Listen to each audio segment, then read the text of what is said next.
여러분 오늘 아침 출근길 혹은 등굣길 어땠나요? 꽉 찬 지하철이나 버스에서 명당 자리 하나 차지하려고 눈치 싸움 장난 아니셨죠? 겨우 자리가 났는데 옆 사람이 어휴 전 금방 내려요.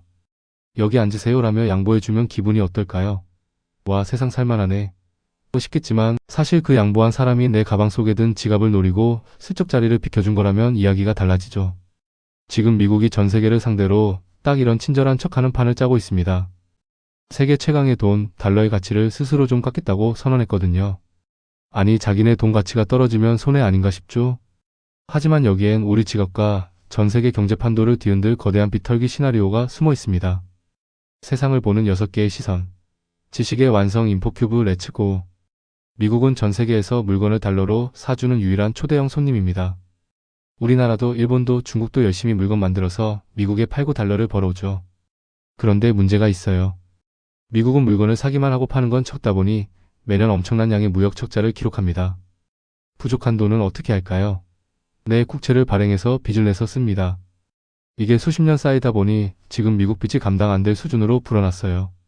마침이 빠진 독에 물 붓기처럼 아무리 돈을 벌어도 이자 갚기에 급급한 상황이 온 거죠.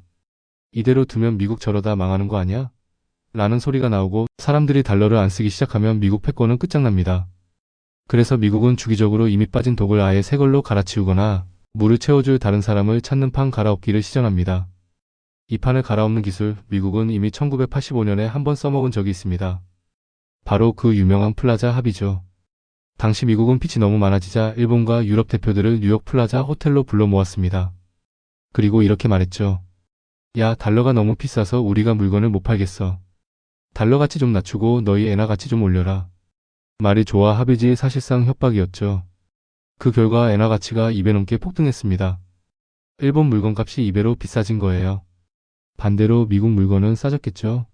미국은 덕분에 수출이 늘어 빚을 털어냈고 일본은 수출이 막히자 내수 경기를 살리려 돈을 풀었다가 그 유명한 버블 경제가 터지며 잃어버린 20년의 나락으로 떨어졌습니다. 미국이 자기 빚을 털기 위해 일본의 거실을 빌려 쓰는 꼴을 넘어 아예 안방까지 차지해버린 사건이었죠. 자, 그럼 지금 트럼프 이기 행정부가 말하는 위커위커 달러는 뭘까요? 트럼프는 대놓고 강한 달러가 미국을 망치고 있다고 말합니다. 하지만 오해하면 안 돼요. 미국 경제가 폭망해서 달러가 휴지 조각이 되는 걸 원하는 게 아닙니다. 그가 원하는 건 상대적 약세입니다. 미국 경제는 튼튼해서 성장률은 4%씩 나오는데 다른 나라 유럽, 일본과 더 잘 나가는 것처럼 보여서 달러 가치만 살짝 낮아 보이는 상태를 만들겠다는 거죠. 이렇게 되면 어떤 마법이 일어날까요? 1. 미국 제품 가격이 싸져서 수출이 엄청나게 늘어납니다. 2. 다른 나라 사람들이 싼 값에 미국 주식과 국채를 사주면서 미국의 빚을 대신 갚아줍니다. 3. 미국 내 제조 공장이 돌아가면서 일자리가 넘쳐납니다. 결국 미국은 다시 한번 전 세계의 불을 빨아들이는 청소기 역할을 하겠다는 겁니다. 그런데 여기서 치명적인 약점이 하나 있습니다. 달러 가치가 떨어지면 수입 물가가 올라가서 미국 서민들의 장바구니 물가가 폭발할 텐데 트럼프는 이걸 어떻게 막겠다는 걸까요? 미국 서민들을 열광하게 만든 하지만 전 세계 경제학자들을 경악케 한 트럼프의 물가잡기 비밀병기. 궁금하시죠? 여러분 요즘 배달앱 켜기가 무섭지 않나요?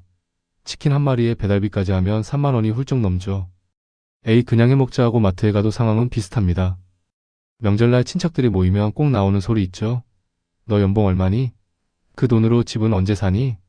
이런 뼈 때리는 잔소리가 미국에서도 똑같이 터져나오고 있습니다. 지금 미국 유권자들의 최대 관심사는 경제 성장률 4% 같은 숫자가 아닙니다. 바로 어포더빌리티, 즉 내 월급으로 감당이 되느냐 하는 생존의 문제입니다. 트럼프는 이걸 기가 막히게 파고들고 있습니다. 트럼프 하면 관세 폭탄만 떠올리시죠? 하지만 지금은 전략이 좀 다릅니다. 서민들의 등골을 휘게 하는 필수품에는 오히려 당근을 제시하고 있거든요. 중남미 4개국 커피 바나나 관세 면제 2025년 11월 미국은 아르헨티나, 과테말라 등과 손잡고 커피, 코코아, 바나나 같은 품목의 관세를 확 낮췄습니다. 아침에 마시는 커피 한 잔만큼은 건드리지 않겠다는 계산이죠. 이탈리아 파스타 관세 인하 2026년 1월.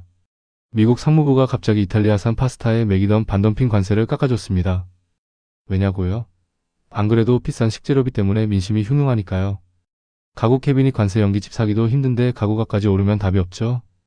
트럼프 정부는 가구에 붙이려던 고유 관세를 2027년으로 슥 밀어버렸습니다.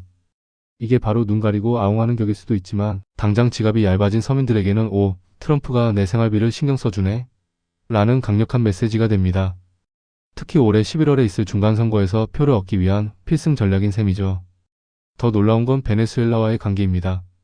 2026년 1월 베네수엘라의 마두로 전 대통령이 미국 법정에서 무죄를 주장하며 시끄러울 때 트럼프는 묘한 말을 던졌습니다.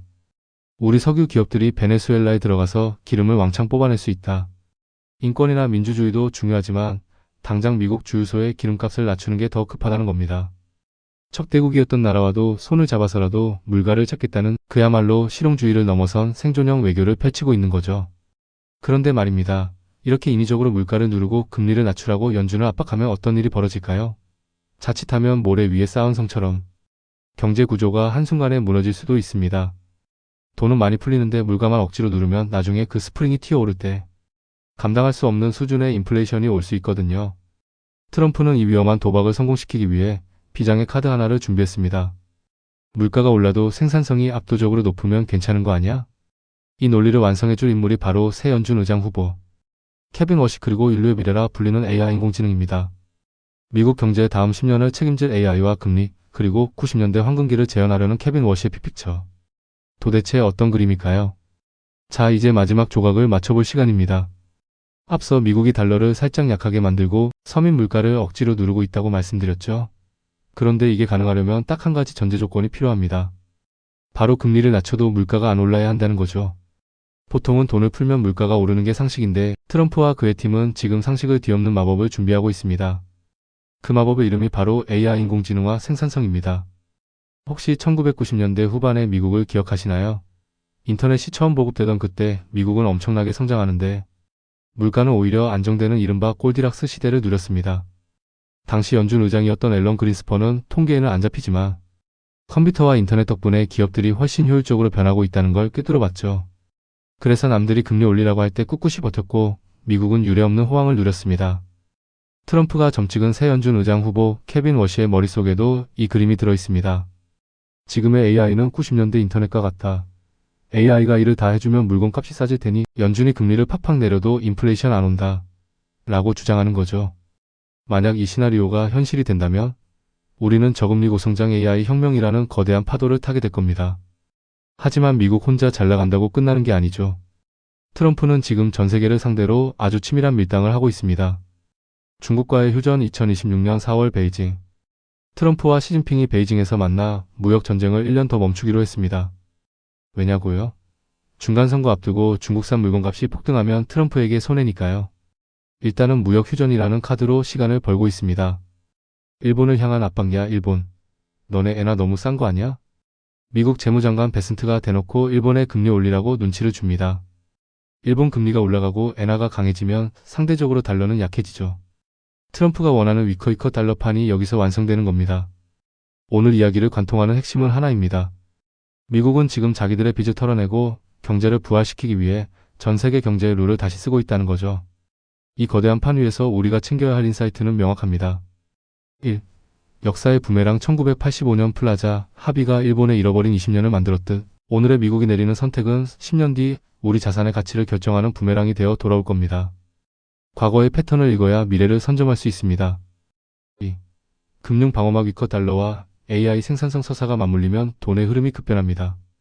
가짜 정보 노이즈에 휘둘리지 말고 진짜 돈이 몰리는 AI와 에너지 공급망에 주목해 나만의 생존, 서핑보드를 준비해야 합니다. 3. 나비 효과 베네수엘라의 석유 생산이나 중남미 커피. 관세 뉴스가 내일 아침 내 장바구니 물가와 직결됩니다. 지구 반대편의 갈등을 단순한 뉴스가 아닌 내 지갑의 문제로 읽어내는 안목이 필요한 때입니다.